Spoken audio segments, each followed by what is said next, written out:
Aning.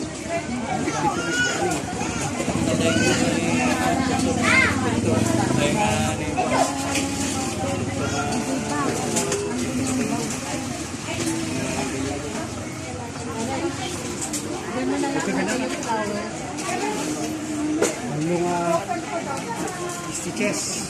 Double pie. Ito, ano? Sumikas lang.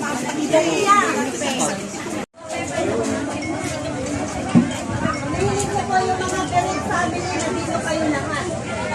Parent family na kano may sakayan nyo. Dito kayo lahat. Mga parent family, dito kayo lahat. Ayan, lahat ng mga relatives ng namatay, dito kayo lahat. Balik ka sementeryo. Dapat yung kami sementeryo. Dito. Sa page 3. May si Grace.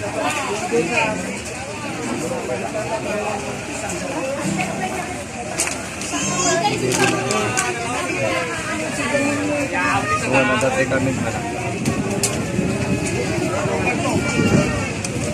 Ito ka na sa harap. Ay! Para mapicturan mo yung mga ano. Eka, dito ka!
Bangkay ni Manong Dominio Morales, Presidente ng Chempo, dengan tayo kanina, hindi sasaw niya hapon. Pakinggan po natin ang kalitan ng Panginoon. Gusto ko lamang pong basahin ang isinulat po ng isa sa mga pinakamayaman, pinakamatalino, at isang hari na namuhay po dito sa mundo. Siya po ay si Haring Solomon. At meron po siyang isinulat para po sa atin.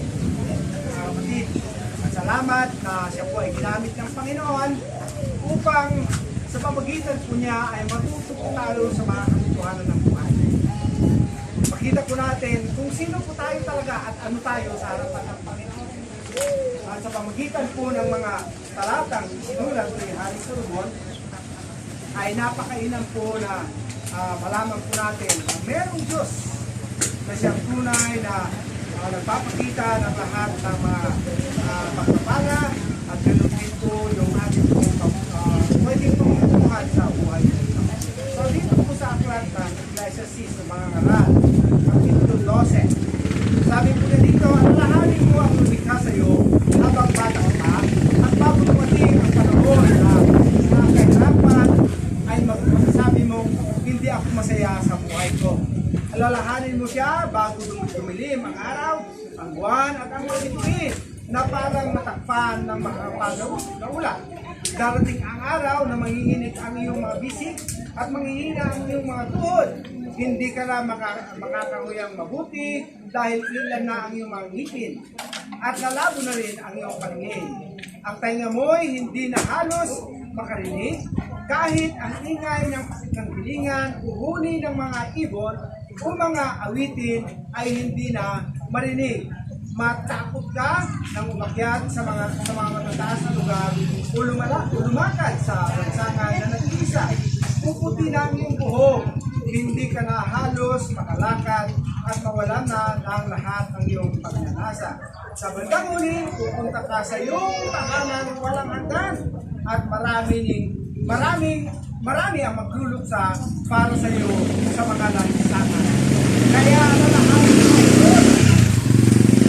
alalahanin mo ang Diyos habang nabubuhay ka, habang hindi pa nalalagot ang kadenang pilak at hindi pa nababasag ang gitong lalagyan o hindi pa nalalagot ang tali ng iba sa balon at nasisira ang kalo nito.